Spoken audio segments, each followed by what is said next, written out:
Bismillahirrahmanirrahim. Assalamualaikum warahmatullahi wabarakatuh.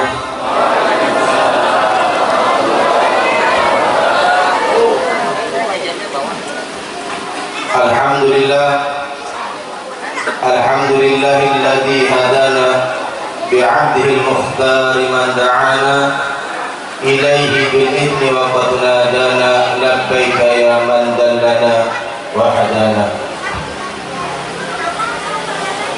Allahumma salli wa sallim ala sayyidina Muhammadin wa ala ali sayyidina Muhammad habibir rahman wa sayyidil aqwan al-hadir ma man shalla alaihi bi kulli zamanin wa makan wa ala alihi wa sahbihi bi kulli an.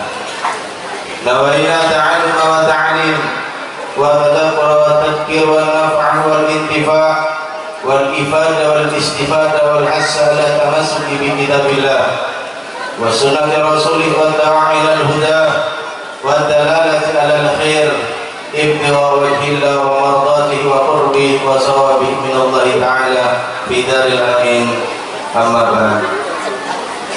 Hadirin hadirat jamaah yang insyaallah selalu dalam lindungan dan rahmat Allah Subhanahu wa taala.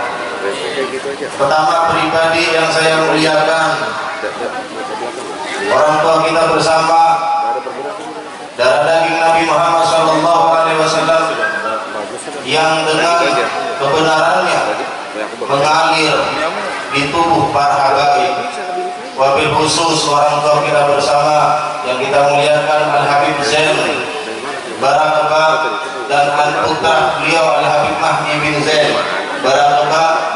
Semoga dengan datangnya beliau berdua di tempat kita ini, di majlis kita ini, menambahkan dari rahmat Allah, dan semoga hajat daripada hajat beliau dijabah oleh Allah Subhanahu wa taala. Allah mudahkan setiap perjalanan dakwahnya, dan mudah-mudahan semua yang dibimbing oleh beliau, kita umat muslim dan muslimat selalu akan mendapatkan petunjuk dari Allah Subhanahu wa taala. Amin ya rabbal alamin. Dan tak lupa juga yang saya muliakan teman seperjuangan, yaitu Al-Ustaz, maaf ada dua nama beliau ya.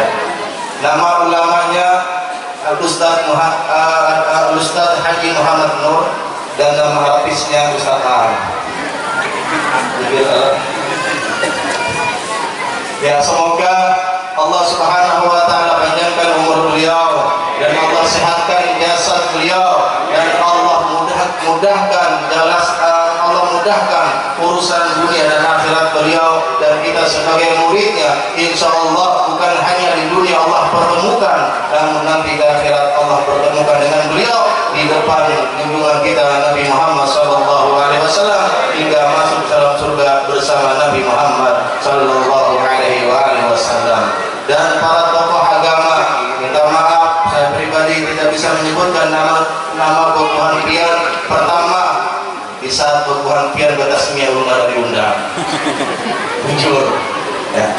Dan yang kedua juga dikarenakan belum sempat berkenalan, namun tidak mengurangi rasa hormat kami kepada Bokuhan Pian. Insyaallah guru-guru kita dipanjangkan umurnya oleh Allah Subhanahu wa taala dan dimudahkan rezekinya. Para kaum muslimin wal muslimat, wabil khusus para panitia penyelenggara Maulid Nabi Muhammad sallallahu alaihi wasallam pada malam hari ini, dan kita yang telah menyumbangkan daripada sebagian hartanya dan harta materi kemudian tenaganya, insyaallah semua itu akan diganti oleh Allah Subhanahu wa taala. Allah sebelum di akhirat Allah ganti di dunia dengan kesehatan rohani, kesehatan jasad, dan di akhirat kita akan mendapatkan syafaat Nabi Muhammad sallallahu alaihi wasallam. Hadirin hadirat jamaah yang dirahmati oleh Allah Subhanahu wa taala. Jika kita berbicara tentang Maulid Nabi Muhammad sallallahu alaihi wasallam, maka kita akan melihat dari firman Allah Subhanahu wa taala yang mana Allah Subhanahu wa taala memerintahkannya kepada kita agar supaya kita merayakan atau menyelenggarakan dengan tanda bahwasanya kita ini benar-benar senang datangnya Nabi kita Nabi Muhammad sallallahu alaihi wasallam.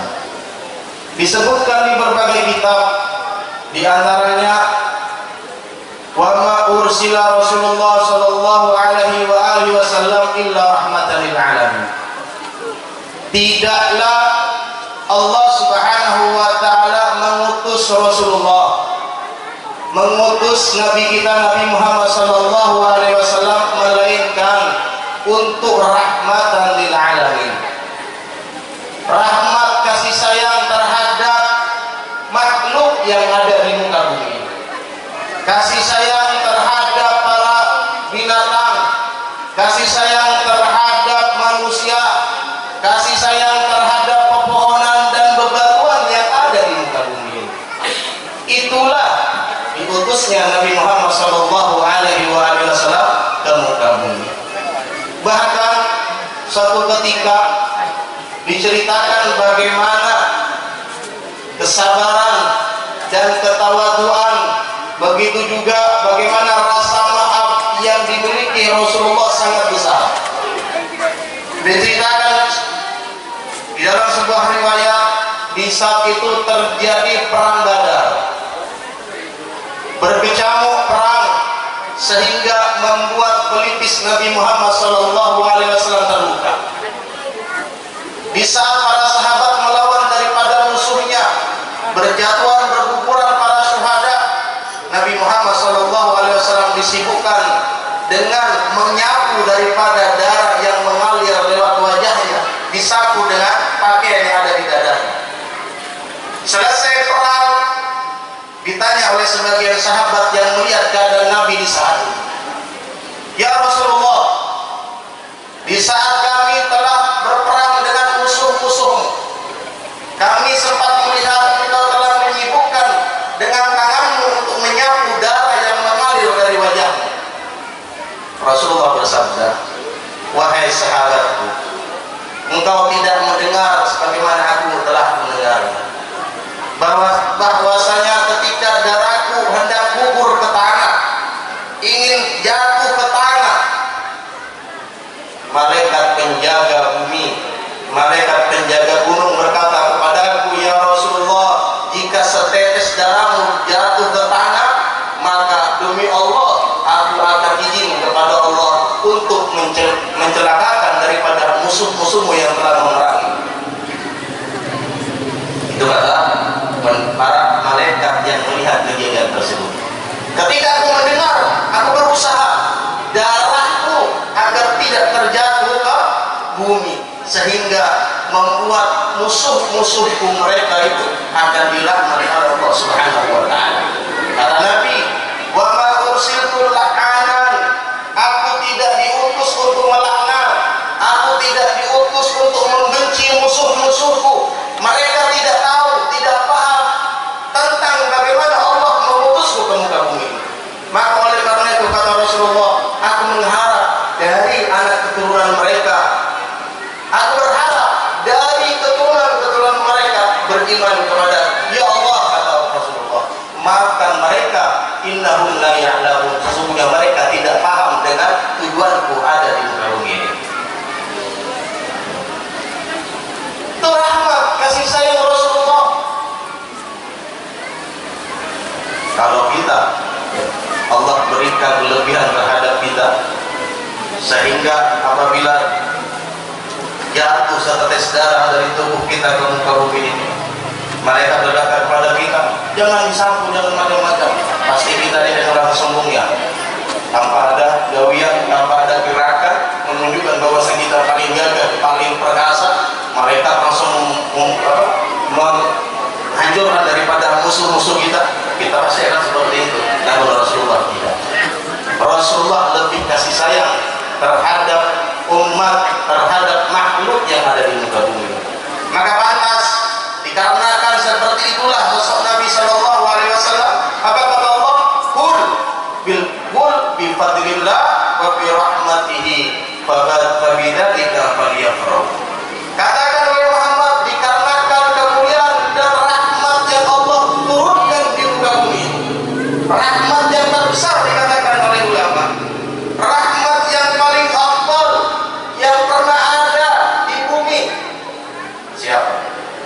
Nabi kita Nabi Muhammad Rasulullah, kemuliaan yang pernah Allah turunkan, yang pernah ada di muka bumi, Nabi kita Nabi Muhammad sallallahu alaihi wasallam.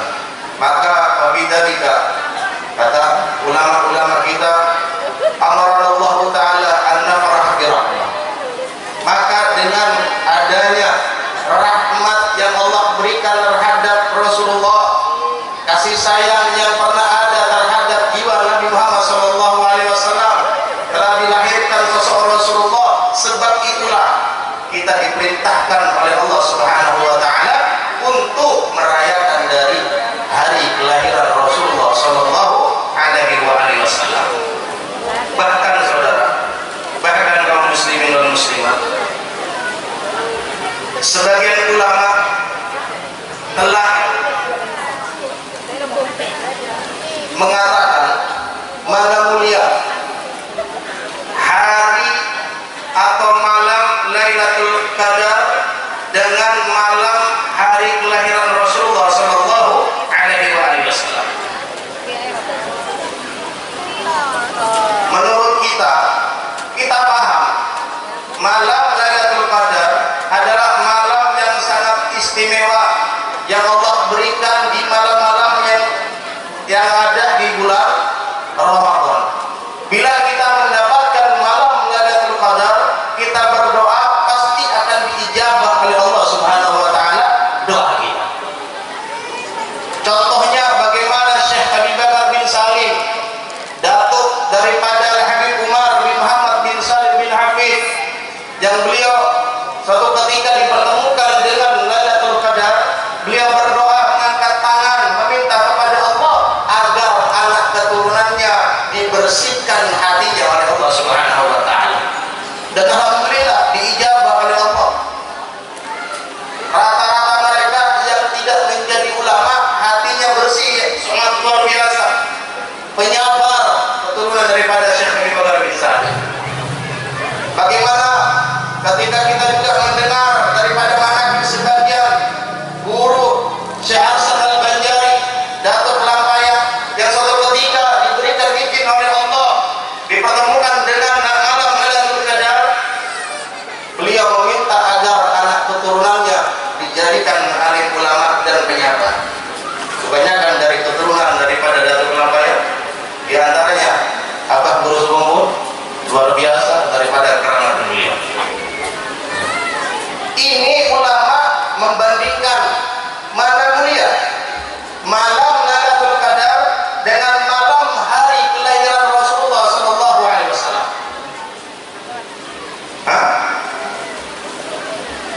Mana mulia? Qala Syekh Abdul Haq Al-Muhaddis Ad-Dahlawi rahimahullahu taala, dia mengatakan inna lailata maulidin Nabiyil Karim sallallahu taala alaihi wa alihi wasallam afdal min Lailatul Qadri. Al-Muhaddis Syekh Abdul Haq, beliau mengatakan malam hari kelahiran Rasulullah sallallahu alaihi wasallam lebih mulia dibandingkan malam Lailatul Qadar. Kenapa sebab? Dikarenakan Rasulullah sallallahu alaihi wasallam diutus di muka bumi ini sebagai nabi, sebagai sosok yang mengenalkan Allah sebagai Tuhan kita, yang mengenalkan malaikat sebagai makhluk Allah, yang mengenalkan bagaimana rukun iman, yang mengenalkan apa saja rukun Islam. Ilmu yang dibawa oleh Rasulullah. Rasulullah mengatakan ana Madinatul Ilm wa aliyun babwa, aku adalah kota daripada kota ilmu. Ali ilmunya. Ilmu disebabkan ilmu yang ada pada diri Rasulullah diturunkan kepada para sahabat, kepada para tabi'in, para ulama, hingga kita sebagai umatnya mengenal bahwasanya malam Lailatul Qadar adalah malam pemberian Allah yang sangat luar biasa kepada umatnya. Dari mana kita tahu? Dari Rasulullah sallallahu alaihi wasallam. Toh, andai kata Rasulullah tidak dilahirkan, akankah kita paham malam Lailatul Qadar?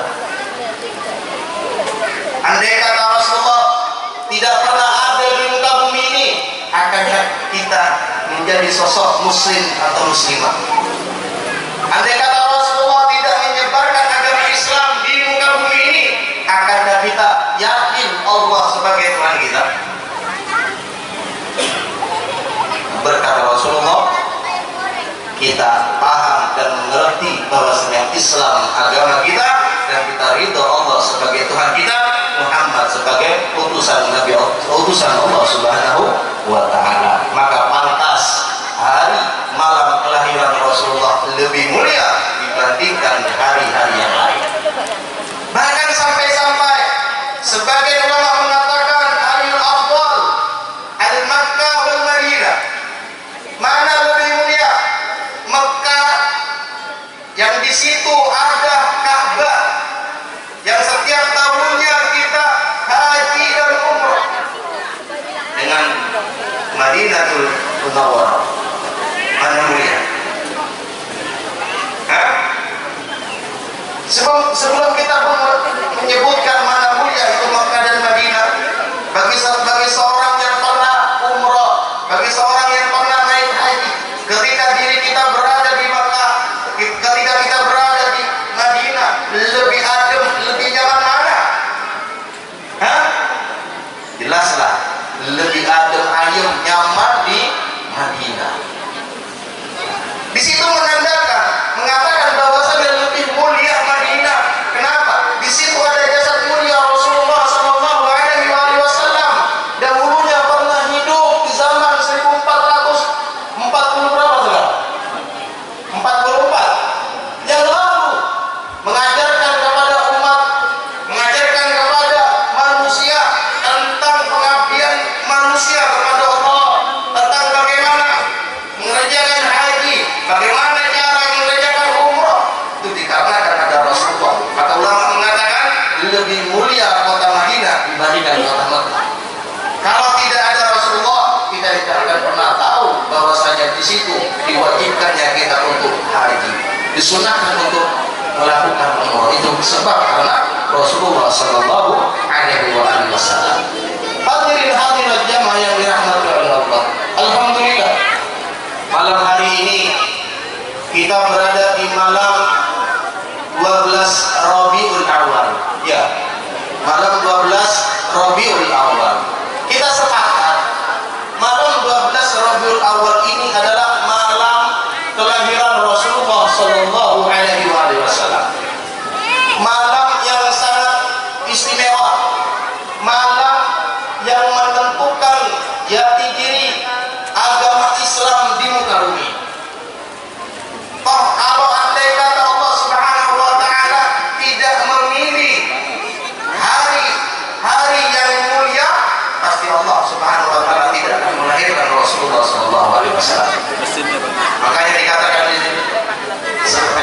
di dalam kitab Tarikhul Hawadits yang dikarang oleh Abu Ya Sayyid Muhammad Al-Maliki, beliau mengatakan dalam kitabnya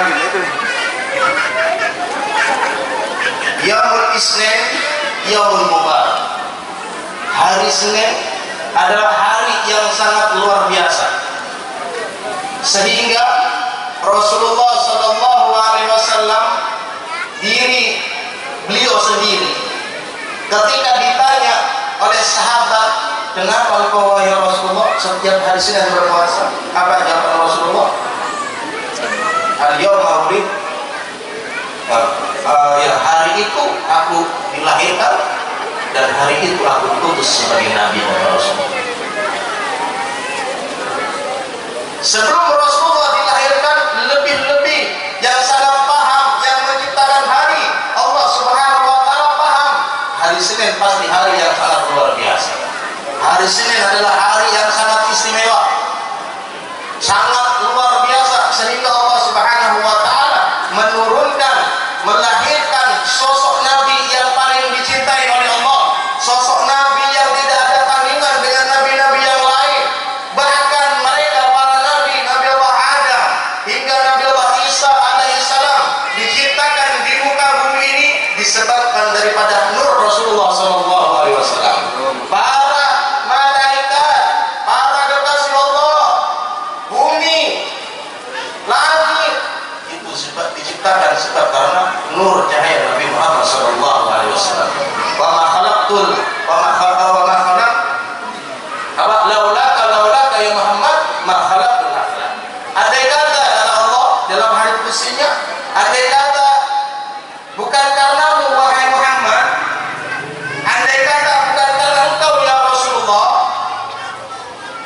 khalaqtul azwaj.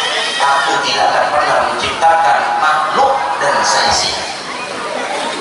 Adanya surga, adanya neraka, adanya malaikat penjaga surga, adanya malaikat penjaga neraka, adanya iblis, dan semua yang kita paham daripada nama-nama yang tercantum di dalam agama itu berkat daripada cahaya Nabi Muhammad sallallahu alaihi wasallam. Dari mana Habib dengan gamblangnya, dengan gampangnya mengungkapkan perkataan seperti itu? Kita ingat di dalam maulid Nabi Muhammad sallallahu alaihi wasallam yang dikarang oleh Habib Ali bin Muhammad bin Husain al-Asri, oleh sahabat Jabir, satu ketika ditanya kepada Rasulullah, "Ya Rasulullah, akhbirni an awali syai'in khalaqallahu qabla al-asya." Ya Rasulullah, bi abi wa ummi. Kalau sudah sahabat ya dahulu ketika mereka meminta sesuatu kepada Rasulullah, ketika mereka meminta sesuatu kepada orang yang lebih tinggi derajatnya dengan mereka, mereka pasti akan menjadi fidaknya. Fidaknya apa bahasa Indonesia? Apa? Ya bahasanya sumpah, bersumpah membawa daripada nama abah dan bapak. Ketika mereka mengatakan bi abi wa ummi, otomatis itu pertanyaan, itu permintaannya sangat genting dan penting. Maka Jabir mengatakan, "Ya Rasulullah, bi abi wa ummi, demi bapak dan ibuku, akhbirni an awali syai'in khalaqallahu qabla al-asya." Beritahukan, kabarkan kepadaku ya Rasulullah, ajarkan kepadaku ya Rasulullah sesuatu yang Allah ciptakan di bumi, di muka bumi ini sebelum sesuatu. Ya Jabir, kata Rasulullah, ya Jabir, innallaha khalaqal qabla al-asya nura nabika Muhammadin sallallahu alaihi wasallam. Ya Jabir, sesuatu sebelum sesuatu yang Allah ciptakan di muka bumi ini, yaitu nur Nabi Muhammad sallallahu alaihi wasallam. Cahaya Rasulullah, cahaya kenabian, cahaya Nabi Muhammad sallallahu alaihi wasallam. Sebab cahaya itulah Allah Subhanahu wa taala menciptakan Adam alaihissalam. Sebab cahaya itulah Allah Subhanahu wa taala menciptakan Nabi Allah Ibrahim alaihissalam. Sebab cahaya itu Allah Subhanahu wa taala menciptakan Nabi Allah Ismail, Nabi Ishaq, Nabi Musa, Nabi Isa. Bahkan sebab cahaya itu yang Allah Subhanahu wa taala titipkan temurun demi temurun dari Nabi Allah Adam alaihissalam sampai Nabi Allah Nuh, Abu Basar Sani, bapak daripada manusia yang kedua setelah Nabi Allah Adam. Kemudian dengan cahaya itu yang Allah ciptakan, yang Allah titipkan di sulbi Nabi Allah Ibrahim alaihissalam. Kemudian lahirlah Nabi Allah Ismail. Di situ Allah Subhanahu wa taala menitipkan cahaya daripada cahaya Rasulullah di sulbi Nabi Allah Ismail alaihissalam, hingga kakek-kakek Rasulullah sampailah kepada abah Rasulullah, yaitu Sayyidina Abdullah. Riwayat dikatakan, Pak, kata Rasulullah SAW, beliau mengatakan, "Ana ibnu Dabihain," kata Rasulullah, "aku putra dari dua bapak yang dulunya mau disembelih oleh kedua orang tua." Tuh, Rasulullah Pak, Bu, dulu abahnya, kakeknya 2 kali ingin disembelih. Makanya Rasulullah mengatakan, "Ada ibnu Dabihain, aku ini putra dari 2 bapak yang dulunya pernah ingin disembelih." Pertama, putra dari Nabi Allah Ibrahim alaihissalam, yang dikatakan memiliki anak bernama Nabi Allah Ismail alaihissalam. Di saat itu Allah perintahkan agar supaya Ismail disembelih, dipotong lehernya di depan Ka'bah tanpa ada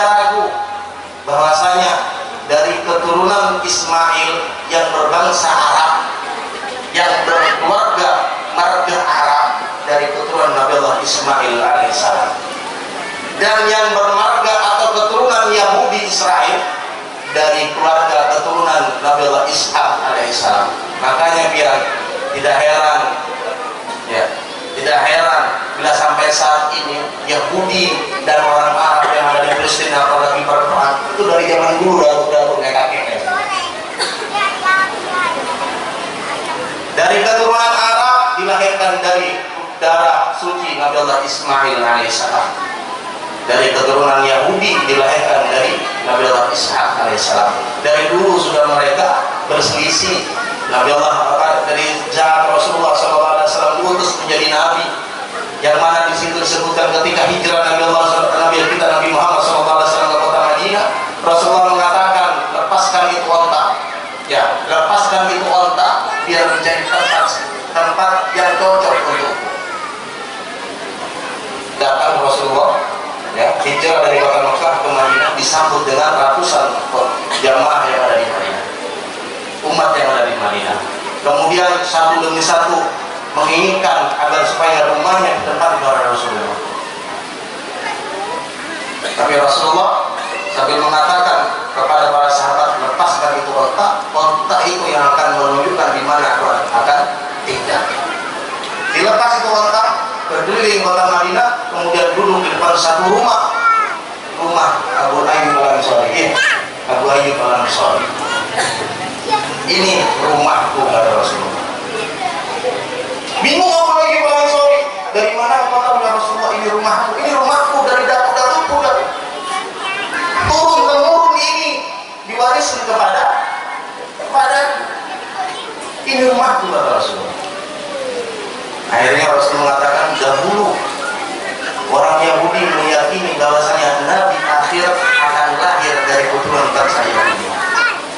Dan orang Yahudi dahulu telah mengibarkan sebuah sepetak tanah dari keluarga Abu Ayyub al-Ansari agar supaya di rumah dikibarkan dan nanti ditempati oleh Nabi akhir zaman. Ternyata didengar oleh kelompok daripada Yahudi, Nabi akhir bukan dari bangsa Yahudi tapi dari bangsa orang Arab. Ya, akhirnya melepaskan mereka bahwa itu rumah bukan rumah daripada keluarga dari bangsa Arab. Namun salah satu daripada keluarga orang Yahudi diterima doanya oleh Allah Subhanahu wa taala agar supaya rumah itu ditempati oleh Rasulullah. Ketika paham Abu Ayyub al-Ansari ternyata benar yang diceritakan oleh Rasulullah, dahulu Abraham pernah bercerita kepadaku bahwasanya rumah ini rumah hibah untuk Nabi akhir zaman. Itu. Jadi jangan heran Palestina, ya, sama Israel, orang Yahudi yang ada di sana pasti berebut masalah apa? Masalah negara. Itu sudah dari dulu sudah. Mana kita cerita ke sana? Apa yang dibahas tadi sudah? Allahumma sholli ala sayyidina Muhammad. Anak ikut Dabihain, kata Rasulullah. Aku ini adalah putra dari dua bapak yang dulunya pernah ingin disembelih. Pertama Nabi Allah Ismail yang ingin disembelih oleh Rasulullah, oleh Nabi Allah Ibrahim. Kemudian Allah ganti dengan kambing. Kemudian siapa yang kedua? Abah daripada Rasulullah, Sayyidina Abdullah. Kenapa? Sebab suatu ketika Abdul Muttalib, kakek Rasulullah SAW, di saat sepeninggalan Sayyidina Hashim, Sayyidina Hashim, di saat itu diperintahkan kepada Abdul Muttalib untuk menjaga daripada sumur Zamzam.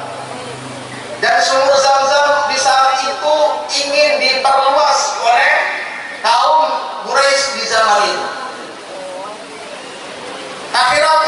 Akhirnya meninggallah Hashim, diangkatlah Abdul Muttalib sebagai pemimpin Bani Quraisy di zaman itu. Ketika dijadikan pemimpin Abdul Muttalib ini merasa, apa yang dirasakan Abdul Muttalib? Anaknya kurang banyak. Akhirnya beliau itu mengangkat tangannya di depan Ka'bah sambil berdoa, wahai Tuhan Ka'bah, aku bernadar bila engkau mengizinkanku memiliki keturunan banyak, aku akan bernadar dari akhir anakku, aku akan menyembelihnya untukmu. Menyembelihnya untukmu. Akhirnya di saat usia Abdul Muttalib, Sayyidina Abdul Muttalib 70 tahun dan Sayyidina Abdullah 24 tahun, Abdul Muttalib ini teringat nadar dulu di saat diberikan tugas untuk membesarkan daripada sumur Zam-Zam. Dikarenakan kewalahan, tidak ada anak dari beliau, dari laki-laki yang gagah perkasa, dilihatnya berarti sudah 24 tahun umurnya Abdullah, berarti Tuhanku tidak lagi memberikan kepada keturunan, berarti akhir dari keturunanku Abdullah. Teringat berarti dari salah satu anakku harus dikorbankan untuk menyelesaikan nadarku kepada Tuhanku, kata Abdul Muttalib. Tetapi sayang dan disayangkan, Abdul Muttalib ini sangat sayang, cintanya sangat cinta terhadap Sayyidina Abdullah. Kenapa? Karena Sayyidina Abdullah ini adalah seorang laki-laki yang berwibawa daripada anaknya yang lain.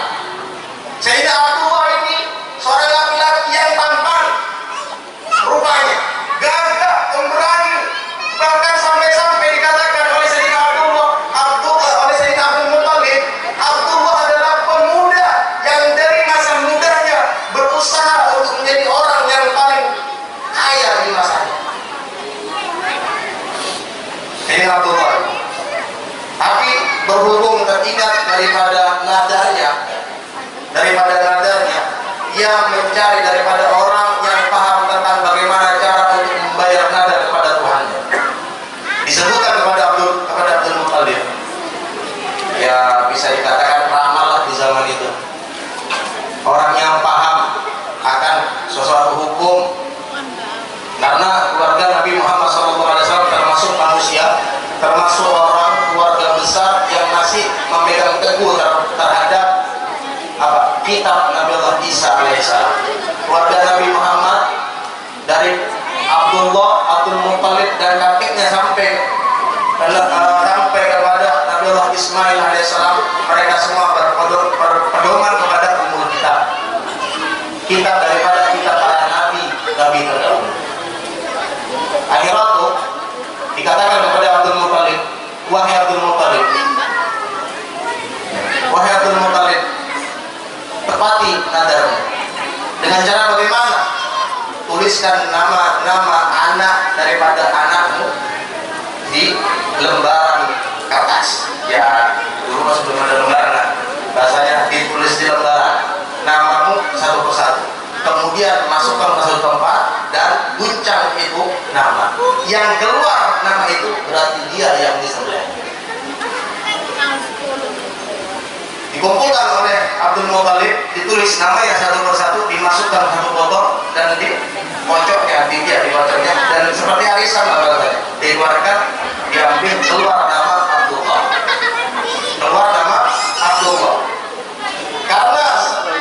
Karena Abdul Muttalib adalah sosok laki-laki dari Rasulullah, ya kakeknya Rasulullah. Abdul Muttalib adalah seorang laki-laki yang tidak pernah khianat kepada sesuatu yang dijanjikan.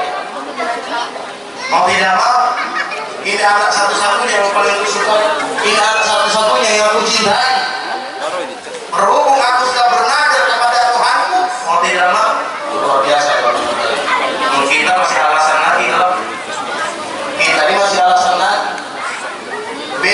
Ulun ini bernadar apa? Bila bini ulun sudah 10 tahun menikah. Bila bini ulun hamil, ulun bernadar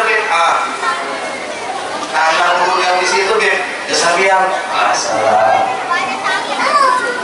Nah, apa isinya tanah itu? Jedung itu apa? Walet berapa panennya? Sudah 10 lebih ini habibnya sudah senang sudah.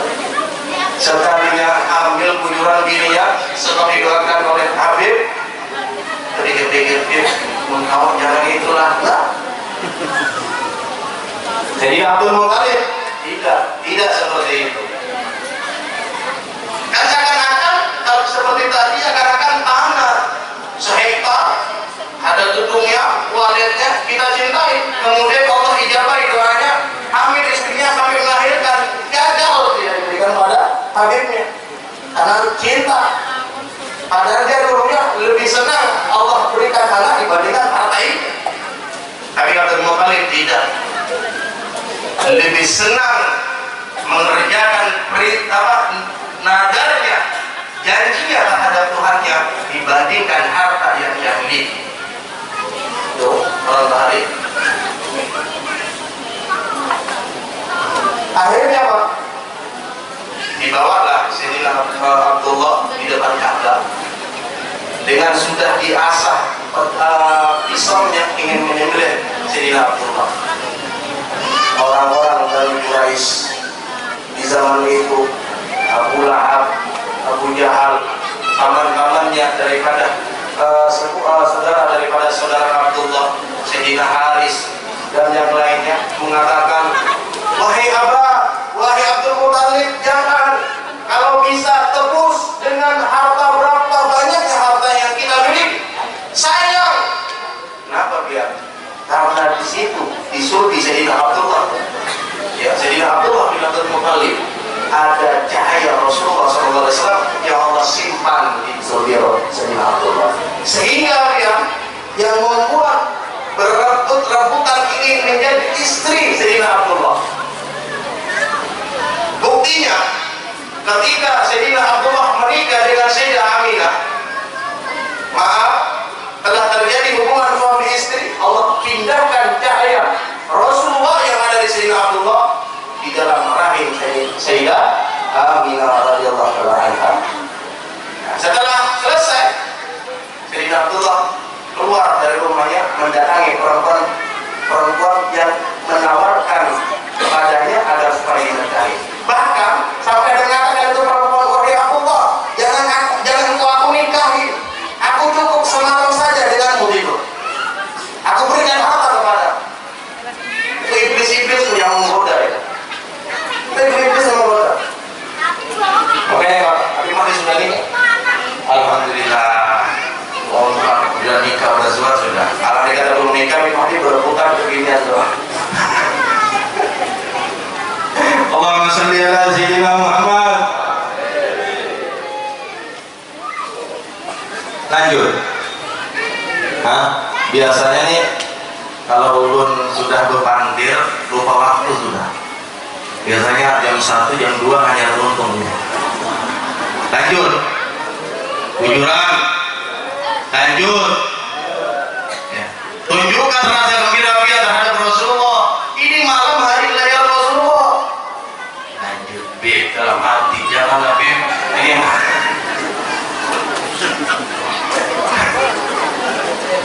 lanjut biar nyaman jalannya. Allahumma shalli ala sayyidina Muhammad. Akhirnya Sayyidina Abdul Muthalib ini berpikir dia bujur juga lah cara yang lain. Andai kata bisa diganti dengan harta, mungkin Abdullah ini tidak jadi di sembelih. Lokal bin Waratah mengajukan dengan Abdul Muthalib, tunggu dulu, aku ingin pergi ke Yaman. Aku punya kenalan orang peramal yang sangat dikenal, orang yang paham tentang bagaimana mengganti daripada nazar dengan harta. Dan keluarlah si Waratah bin Nawfal itu ke Yaman. Ditunggu sebulan kemudian datang Nawfal. Apa yang kau hasilkan wahai Nawfal? Wahai Abdul Muthalib, ketika aku bertemu dengan orang yang lebih paham, dikatakan apa tebusan untuk Tuhanmu terhadap ibadah? 100 otak. Pulang tobat, maka ganti anak itu dengan 100 otak. Maksudnya sebelum engkau menyembelih itu 100 otak, ya, bikin lagi bahasanya undian lah, bahasa kasarnya undian lah. Tulis nama Abdullah dengan onta 100, dimasukkan ke botol lagi seperti itu, digunjang, keluar nama Abdullah. Berarti Tuhan masih belum berkehendak darah Abdul Muthalib. 200 onta. Dimasukkan lagi apa? Digunjang. Sayyidina Abdullah. Berarti Allah masih belum kenal, Tuhan masih belum berkenan kepada Abdul Muttalib. Tambahin lagi menjadi 300 onta. Di ulama riwayat mengatakan sampai 1000 onta Sayyidina Abdullah diganti nyawanya oleh abahnya Abdul Muttalib. Maka pantas kata Rasulullah, ana ibnu Jabihain, aku putra dari dua bapak yang dulunya pernah ingin disembelih. Nabiullah Ismail Allah ganti dengan satu domba, tapi Sayyidina Abdullah bin Abdul Muttalib Allah ganti dengan 10.000 onta. Itu luar biasa. Makanya ketika Rasulullah Shallallahu Alaihi Wasallam, ketika Sayyidina Abdullah bin Abdul Muttalib menikah dengan Sayyidah Aminah, kemudian berpindahlah cahaya Rasulullah kepada di dalam rahim daripada Sayyidah Aminah. Riwayat mengatakan dalam kitab Tarihul Hawadis,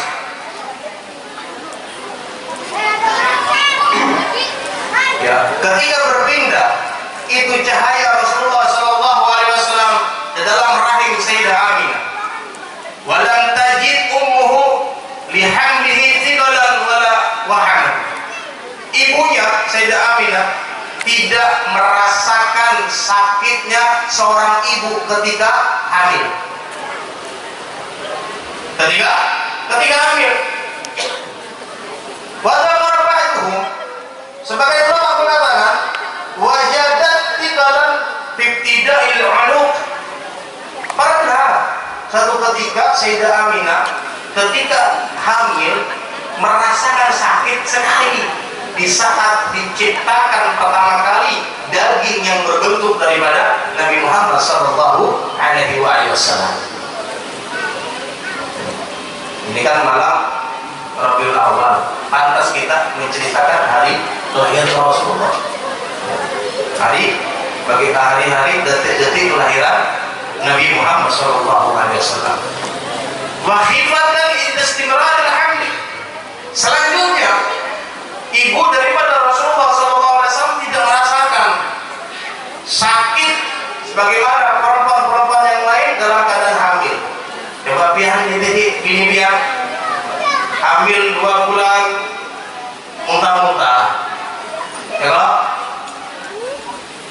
masuk 2 bulan itu bau sedikit, bau minyak wangi yang kita pakai bila ada cocok lawan dirinya.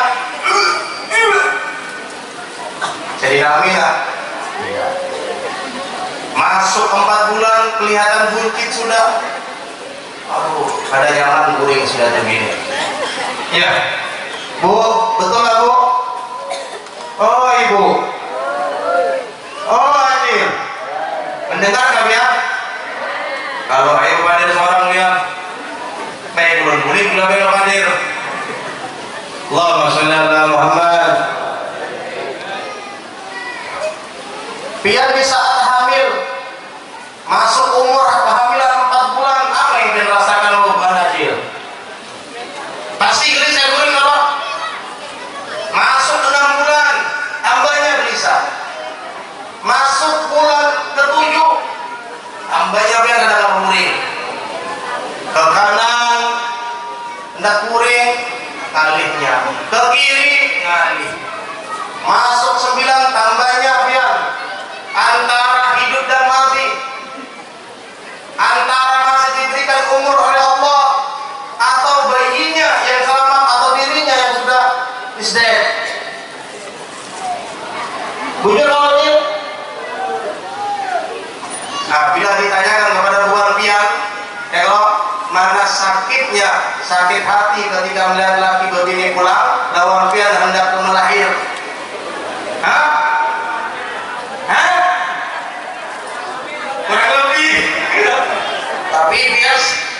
Tapi pian itu melahirkan enak-enak nyaman. Bujur kalau kamu kadang itu ada mungkin bisa anak lagi pian. Oh, itu jujurnya baru gini pian tuh. Kita lebih melihat bini sakit itu lebih baik ada kawan lagi sudah punya anak. apa bahasa Jawa, menjen apa ya? Yang cantik-cantiknya kayak apa, bila menjen melahirkan itu sudah hilang kan cantiknya udah. Allah sallallahu Muhammad. Kali-kali. Nah, tapi Sayyidah Aminah, ibunda Rasulullah sallallahu alaihi wasallam tidak merasakan seperti itu ya. Tidak merasakan seperti itu. Fakhifatan inda istimrar al-hamli liyakuna bidzalika kharijan 'anil mu'tad. Hal-hal kebiasaan yang dialami perempuan ketika hamil, ibunda Nabi Muhammad tidak merasakan seperti itu. Allah. Ulida sallallahu alaihi wasallam mahtunan masruran. Nabi Muhammad sallallahu alaihi wasallam ketika diberikan izin keluar dari rahim seorang ibu, diriwayatkan dalam sebagian kitab, Nabi Muhammad sallallahu alaihi wasallam lahir bukan seperti kita dalam keadaan mendarat ke atas langit. Tetapi awal pertama yang dilakukan oleh Rasulullah, dilahirkan daripada rahim seorang ibunda Sayyidah Aminah, Rasulullah langsung sujud syukur di hadapan Allah Subhanahu wa taala. Setelah itu sambil mengangkat jarinya ke atas langit, mengisahkan Allah Subhanahu wa taala, mengisahkan ke atas langit, wallah, dalam keadaan sudah dihitan oleh Allah Subhanahu wa taala. Itu kelahiran Nabi Muhammad sallallahu alaihi wasallam. Ulida Rasulullah sallallahu alaihi wasallam, sebelum tutup ini panjangan nanti ya, kita baca sedikit. Ulida Rasulullah sallallahu alaihi wasallam yaumul Isnin. Rasulullah, sepakat jumhurul ulama, bahkan oleh Ibnu Abbas radhiyallahu taala anhu, yang dikatakan oleh Imam Ahmad dalam kitabnya Ulida Rasulullah sallallahu alaihi wasallam yaumul Isnin. Nabi Muhammad sallallahu alaihi wasallam dilahirkan di hari Senin. Wastunbiya yaumul Isnin. Ya. Diangkat menjadi nabi dan rasul pun di hari Senin. Wa tufiya yaumul Isnin, dan kembali ke hadiratullah yaitu di hari Senin. Wa kharaja muhajiran min Makkah ila Madinah yaumul Isnin. Bahkan Rasulullah hijrah dari kota Mekah ke kota Madinah pun pada hari Senin. Wa qadimal Madinah yaumul Isnin, sampai di kota Mekah pun hari Senin. Wa rafa'al hajar al-aswad yaumul Isnin, pun sebelum Rasulullah diangkat menjadi nabi, ketika di saat itu telah terjadi banjir bandang sehingga membuat Ka'bah hancur dan dibangun kembali, dan di saat Hajar Aswad diangkat oleh berapa kepala suku yang ada, Nabi Muhammad memegang dari lidah Rasulullah, dan kejadian itu ulama mencatat pada hari Senin. Berarti luar biasa hari Senin. Luar biasa. Itu sebagian ringkas dari detik-detik kelahiran Rasulullah sallallahu alaihi wasallam. Sudah berapa menit sudah? Belum jam 11 masih lah. Waduh, sejam lagi, 2 jam lagi. Lanjut camping sudah? Lanjut camping? Biar nyaman lanjut, belum juga sudah bergantar kami sudah kan? Ya, itu sudah ada soalnya. Ya, yang penting kita paham detik-detik sebelum kelahiran Rasulullah SAW, kemuliaan, ya, kemuliaan yang didapat Rasulullah SAW, kemudian kelebihan yang pernah Allah berikan kepada Nabi Muhammad SAW, sehingganya dengan adanya Nabi Muhammad diwajibkan oleh Allah kepada kita untuk merayakan dan untuk menunjukkan rasa gembira kita kepada Nabi Muhammad SAW. Sebelum menutup, perlu ceritakan, ada dalam sebuah kitab, ada namanya Syekh Ibrahim. Beliau ini seorang orang berduit, berduit, namun berduitnya beliau itu ketika mengumpulkan uangnya, sebagian hartanya untuk makan setiap hari, dan sebagian hartanya beliau gunakan ketika masuk bulan Rabiul Awal. Beliau ambil itu sebagian hartanya, dibelikan makanan, dibelikan daging, dibelikan beras, dan dibuatkan masakan yang enak. Diundanglah habaib, ulama, tokoh agama, masyarakat untuk merayakan Maulid Nabi Muhammad SAW. Dan beliau bukan hanya sendiri, beliau diiringi istrinya. Hingga suatu ketika bertahun-tahun beliau amalkan seperti itu. Beliau amalkan seperti itu bukan menambahkan beliau miskin, tetapi justru hartanya tambah banyak. Sehingga bertahun-tahun ia amalkan, kemudian Allah panggil istrinya terlebih dahulu kembali ke hadiratnya. Setelah istrinya meninggal, sang Syekh Ibrahim ini mulai merasakan detik-detik waktunya kembali ke hadirat Allah Subhanahu wa Ta'ala. Dipanggillah putranya, "Ibni, wahai putra, ta'al, mari." Rasanya Abah sudah waktunya kembali ke hadirat Allah Subhanahu wa Ta'ala. Abah berpesan, ini ada sebagian harta yang Abah tinggalkan untukmu, ya. Dan ini rumah untukmu, dan ini toko untukmu. Dan perlu ingat, Abah berpesan kepadamu, amalkan kepadamu setiap tahun di bulan Rabiul Awal, adakan Maulid Nabi Muhammad dan undang tokoh-tokoh ulama, para habaib dan masyarakat Islam.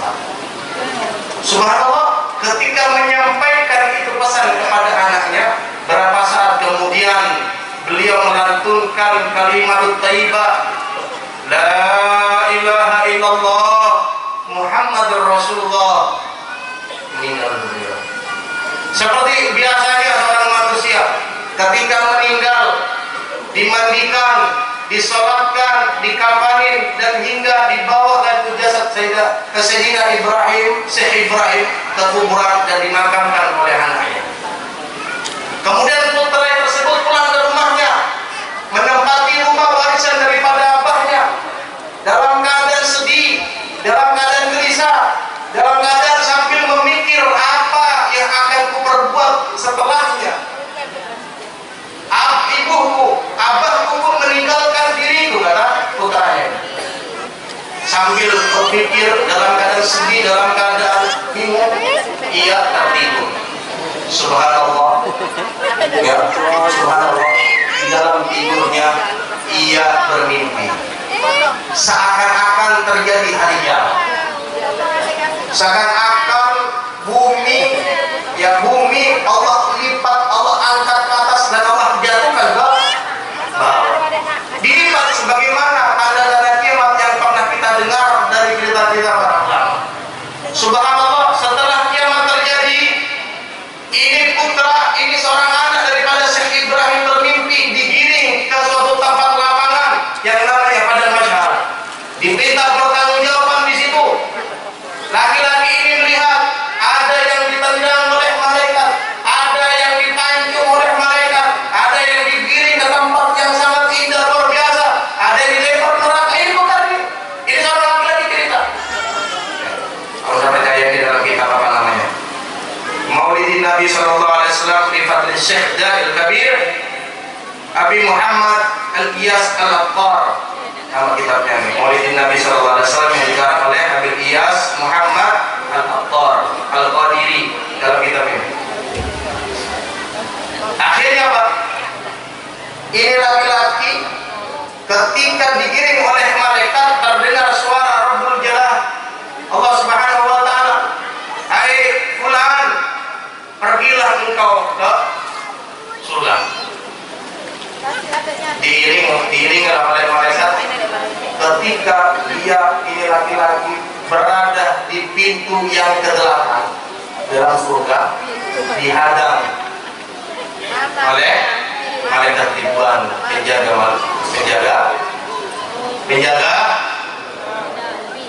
malaikat Ridwan, penjaga surga, dihadang oleh malaikat Ridwan. Bulan, ini pintu khusus untuk mereka yang merayakan Maulid Nabi Sallallahu Alaihi Wasallam di setiap tahunnya dalam kitabnya. Akhirnya sudah bisa masuk, tetapi terdengar suara dari atas, wahai Ridwan, abahu, kedua orang tuanya di dalam, karena orang tuanya dahulu setiap tahunnya merayakan Maulid Nabi Muhammad Sallallahu Alaihi Wasallam. Akhirnya berkat kedua abahnya, kedua orang tuanya, ini anak pun ikut masuk ke dalam. Lain punya kakaknya deh. Itu luar biasa ya.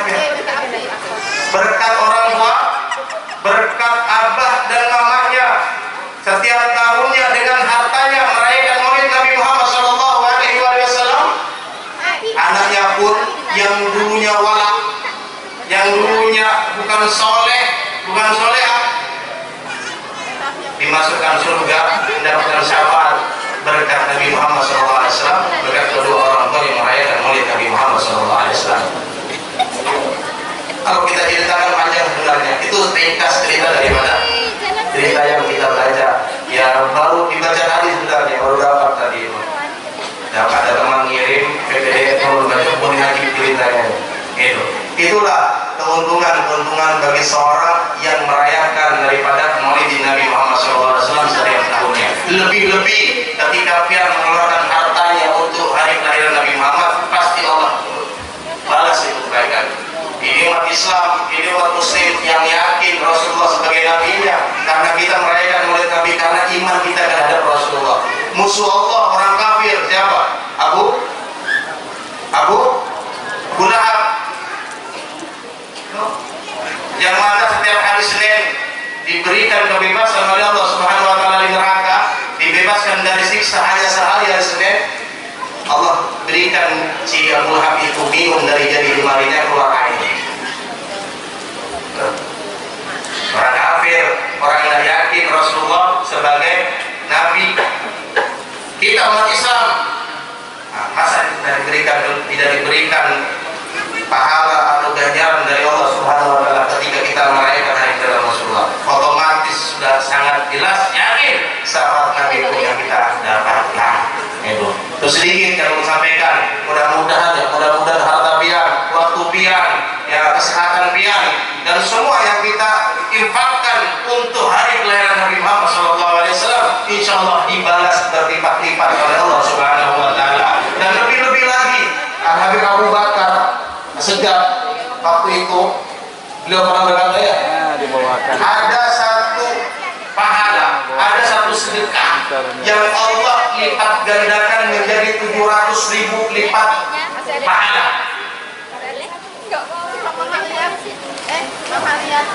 Tanya, kok bisa Bim? Apa itu? Kata Abu Bakar sih tidak benar. Kata Abu Bakar, apa itu?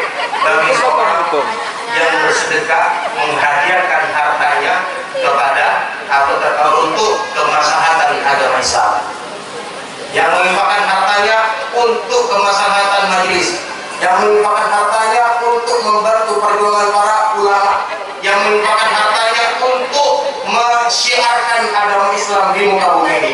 Mereka lah satu harta dibalas 700.000 lipat oleh Allah Subhanahu wa taala pahala. Itu untuk ulama, bagaimana untuk Nabi Muhammad Sallallahu Alaihi Wasallam? Pasti berlipat-lipat bertriliunan juga. Tidak tahu, nggak bisa dihitung sudah. Insya Allah mudah-mudahan itu semua diganti oleh Allah Subhanahu wa taala. Tidak paham dan tidak mengerti dan tidak tahu, melainkan kita sendiri apa yang dibalas oleh Allah Subhanahu wa taala. Yang tadinya mungkin sebelum datang ke sini sakit gigi, sakit perut, macam-macam penyakit yang kita alami, yang kita dapat, keluar dari sini Allah angkat penyakit kita. Yang dari rumahnya datang ke sini berharap minta kepada Allah Subhanahu wa taala, anak belum sempat diberikan kepercayaan punya anak oleh Allah, insya Allah keluar dari sini istri yang hamil positif. Insya Allah. Yang tadinya seorang perempuan, seorang laki-laki sebelum datang ke tempat